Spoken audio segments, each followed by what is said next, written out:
Hi everyone, I'm Josh. Seamus. I'm Ritzgar. And I'm Chris. Well, good form, Josh. 9.4. Well, alright then. Alright, Josh, I name you not a team player. That's just all there is to it.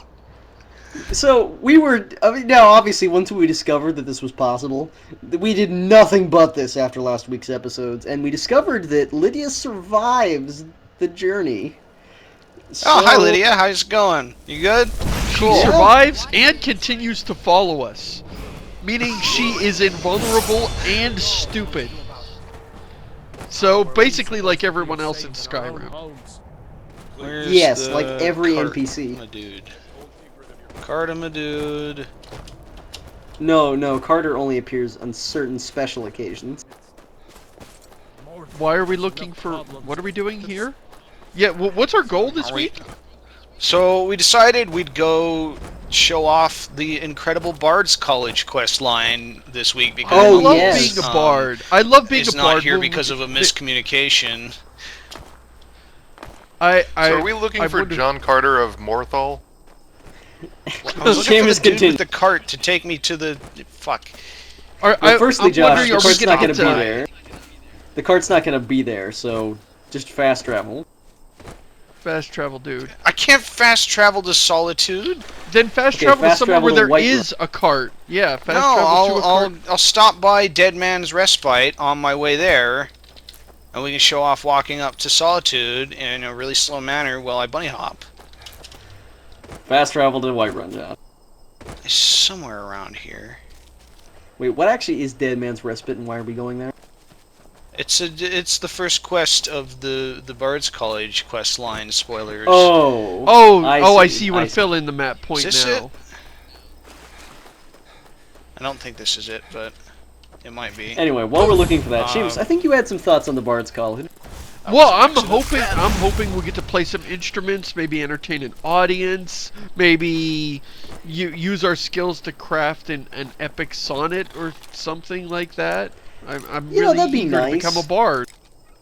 That'd be nice, but I mean, honestly, as long as it just hews to the main bard experience, which is you know using talents besides combat talents to sort of get by, I think that'll be enough.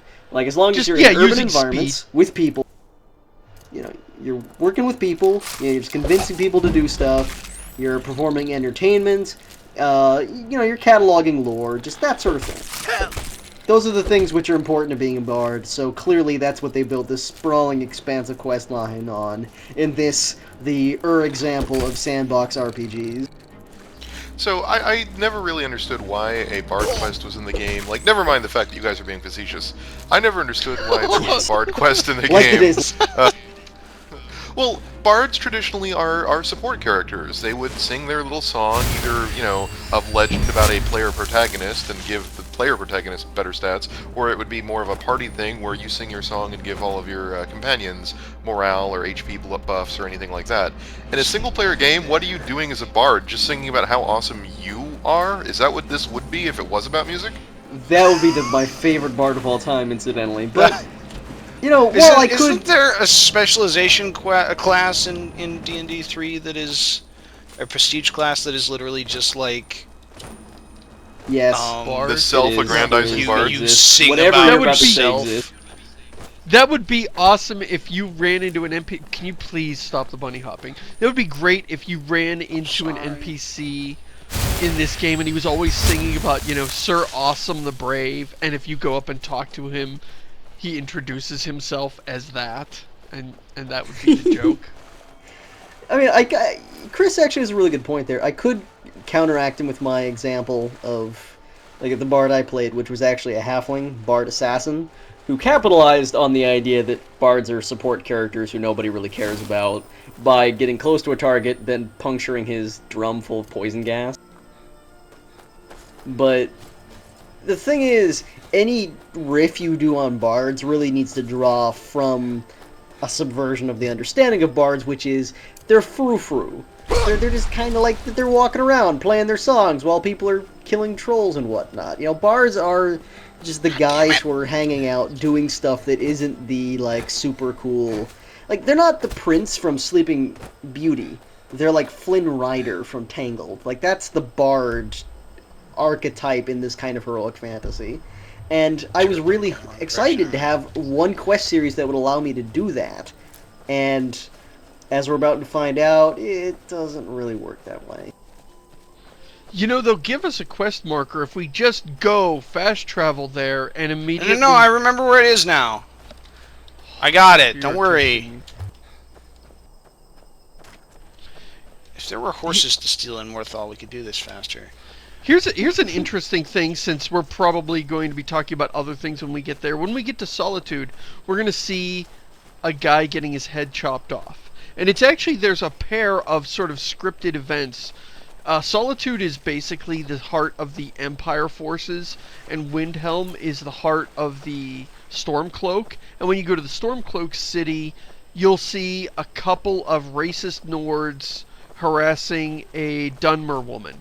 And when you go to the Imperial town, the Imperial center of power here, you will see them chopping the head off of a dissenter. I mean, it's more complicated than that. But so yeah, it's that, like the guy who let introduce Stormcloak escape.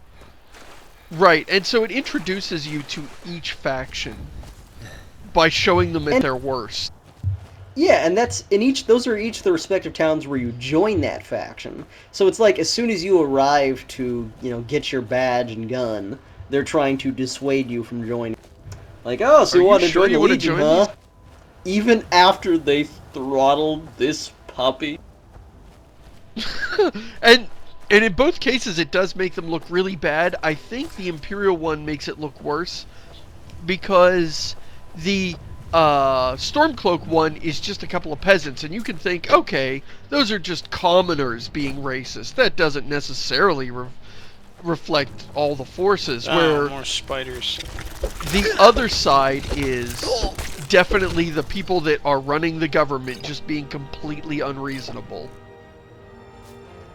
When I walked into... ultimately I side with the Empire most of the time, but I admit, when I walked into Solitude the first time with my first character, I saw them about to execute a guy, and I intervened. I tried to. I was like, oh, this is my big hero moment. I step up and I save this man from being executed, and the game really did not know how to handle that. I assumed that. It's really one of those, who wrote this way? I wanted to intervene, and by that point in the game, I knew better, and I'm like, there's nothing I can do for this. I'd like to help you, guy, but I'm sure if I killed every single person threatening you, in 8 seconds later, your head would pop off on its own. See, game designers, this is an important note. Don't make a heroic fantasy game, include a scene out of Zorro, and then not let your players be Zorro. So frustrating. And they even drive it. I mean, they twist the knife. There's a little girl there going, what are they doing with Uncle Rogvir? And he's like, go inside, don't look. So the little girl worried about Uncle Rogvir immediately makes you want to go and save poor Uncle Rogvir.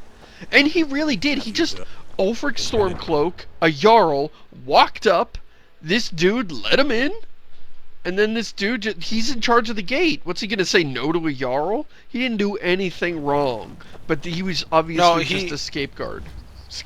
He let him... Scapeguard? Well, we know what this episode's going to be named. He's the scapegoat. Hey, can I get out of this prison cell for murdering those people? He let Ulfric okay, leave. Get out. Okay, you're good. But he let him go too, but I mean, according to Nord law, that was totally reasonable. That's how it worked. I don't want your... Thanks for a cure poison that I'm never going to use. I wanted to hire your carriage, dude. Why does he like you? He's never liked me. I don't fucking know. You're a horrible person. Is he a horrible person? And he's like, hello, fellow horrible person. Hey, that guard gave me 20 months for stabbing some lady in a bar. Thumbs up, bro. I could see that suplex from here. He's a wrestling fan. That's what it is. I had a point I was going to get into a long time. Oh yes. Yeah. Oh, good. Lydia's here again. I'm just saying, if they're gonna make that so heavily scripted, they probably should have created some more lines to like block off the player, or just made it a little graceful, or at least just made it something interesting. Like if you went up there, they're about to cut his head off, and suddenly a dragon flies in and destroys everything, and one of the Imperial Legionnaires is just like, we really need to stop doing this. Yeah, anything but what they've done, which is just make you want to intervene and then make it not intervenable. Although, an alternate well, now that start we've where you spent could play... the past 5 minutes talking about that, I think we should do a round of... What have you guys been playing this week? Well, wait, I've there's been playing some Thief. Oh, we have an hour-long episode of the Diecast entirely devoted to Thief, which will have gone up by the time people see this. Should I try to interrupt this just to show how it doesn't. But, how? Yeah, it'll just give you a massive bounty for no reason. But here I would like to pose a question: how long ago did this happen? Like, you get the impression that the war has been going for a while, and they've been fighting, and and they're just now getting around to executing this guy? I am curious about that. Oh. Was that legal? Are you really even bothering to ask that question? Before you Fusro Dad, was that actually legal? No, they all freaked out. Ha! Pathfinding! Your only weakness! Oh shit, they have arrows. Arrows! Solitude Guard is too powerful for Fury. What the hell is the point of this spell? I don't know, it sure got you murdered, which seems to be the point of half of these spells, items, encounters, and locations in this game. It's oh, like what, really? One person? It's like the game is all about player expression until it's not, and then they really want to railroad you. Like, the whole Fury thing does bother me. Like, here's an awesome mechanic that could be used in really interesting emergent ways to trick guards into doing what you want and all that other stuff. But no, it's really just for, like, tricking, you know, cave rats to go attack other cave rats. It's not really designed to, like, be applied anywhere. Because guards are not really that powerful in Skyrim at all, but they just special case away any of the spells. Holy shit, I got one to... Yes! I will slowly pick you off. Oh, crap. Yeah, so now you could use the cover of this chaos to get away with your secret mission to join a legal, legitimate organization in broad daylight. Yeah, didn't we come here to join the Legion? Isn't that why we're here? Oh no! What kind of force is behind that arrow? I think that's just about my favorite, like, legit death you've had. Anyway. Right, so that's what happens when you interrupt the execution. In fact, I'm not even sure that guy got killed. I actually love that it's really sad and everybody's upset about the guy dying until you interrupt it, and then everyone hates you, including both sides of the debate. Yes, I'll bet you in that mob of people trying to kill you, he was in it. Trying to kill you. How dare you interrupt a legitimate execution?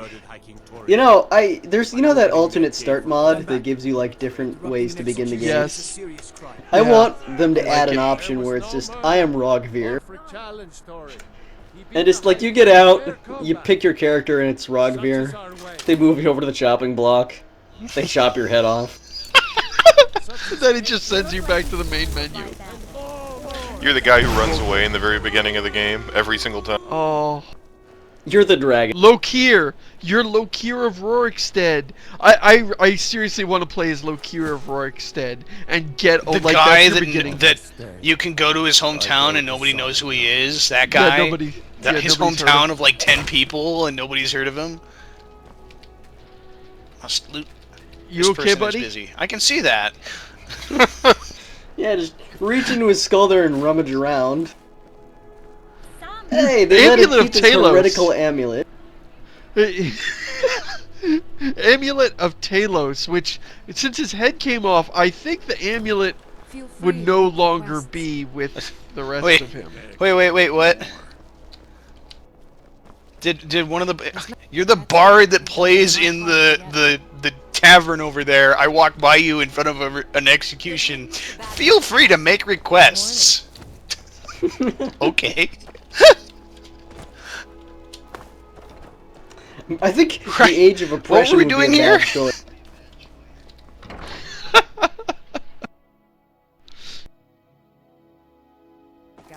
So anyway, we're about to join the Bards College for the opposite reason to all those facetious things we said like 5 minutes ago.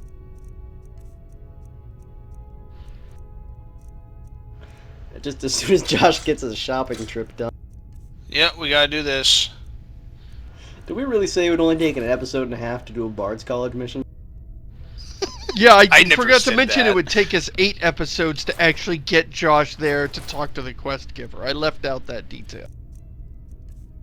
That mask still looks Sure. like a facehugger to me. Yeah. It does. You're absolutely right.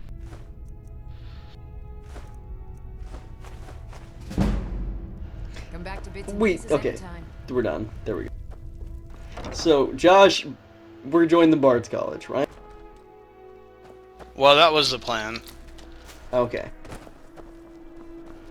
I gotta say, This is- so, moving away from my earlier facetiousness, I really was disappointed by this quest line. Me too. I really do love this city. But what about those who deplete Love this city. so much? I mean, it's a good city, but it just somehow it feels kind of Powder keeps me fed. empty once There's you, not a you lot. know.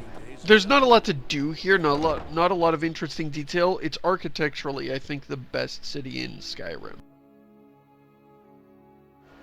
Like Yeah. Windhelm feels like you're doing the trench run on the Death Star. You're just constantly got a wall on either Always a side of pleasure you, to and meet a it's prospective smothering. Bard.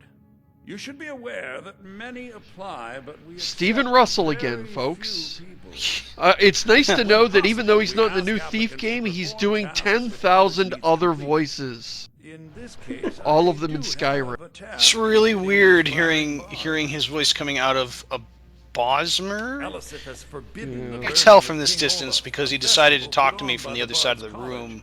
We need to change her mind. To convince Naturally. her, I want to read King Because this Olaf's is how you have book, conversations part with of the people. Poetic Edda, the living You know, I history actually, of Skyrim. I was confused by the people who didn't understand why Stephen Russell wasn't doing the voice for the new Thief game. Traditionally he voices the role of Garrett, not Edward Scissorhands.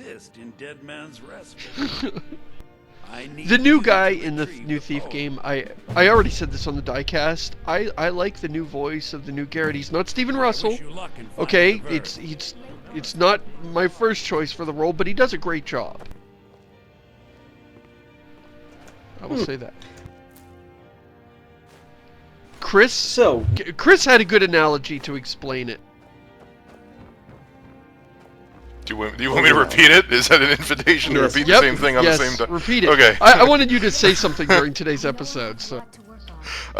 It was basically just that he is to the guy that's doing Garrett now is to Stephen Russell what Troy Baker is to Mark Hamill's Joker.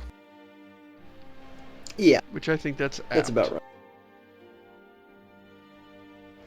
So we got our quest, right? It's to go to a Yeah, place. we gotta go to the place and find the thing.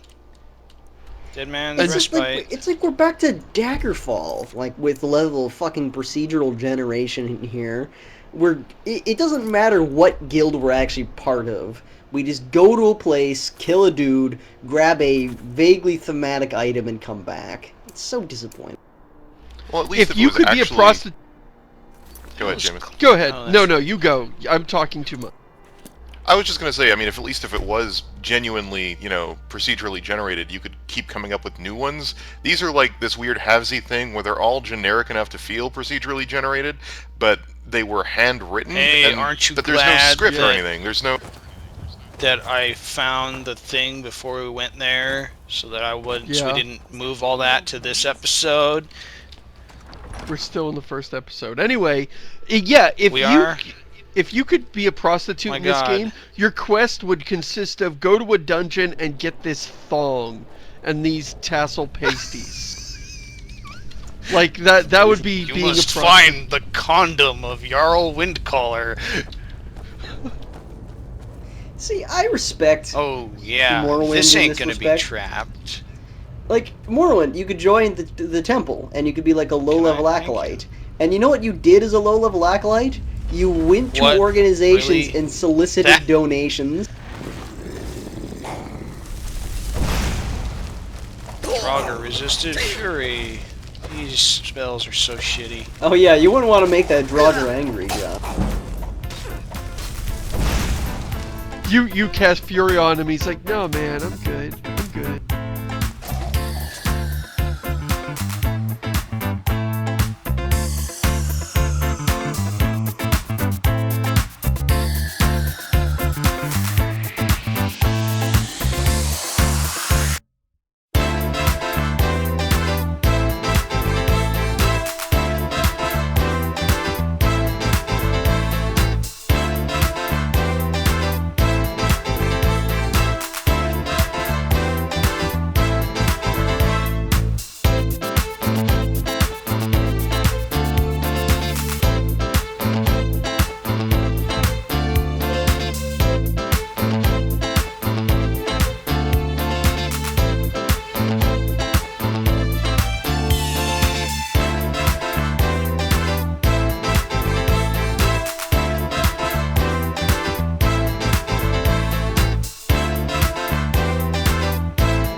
Okay.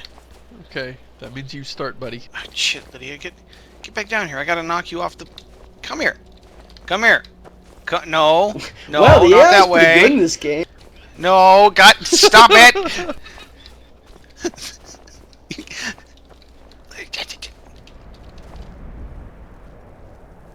You know, Okay, good enough.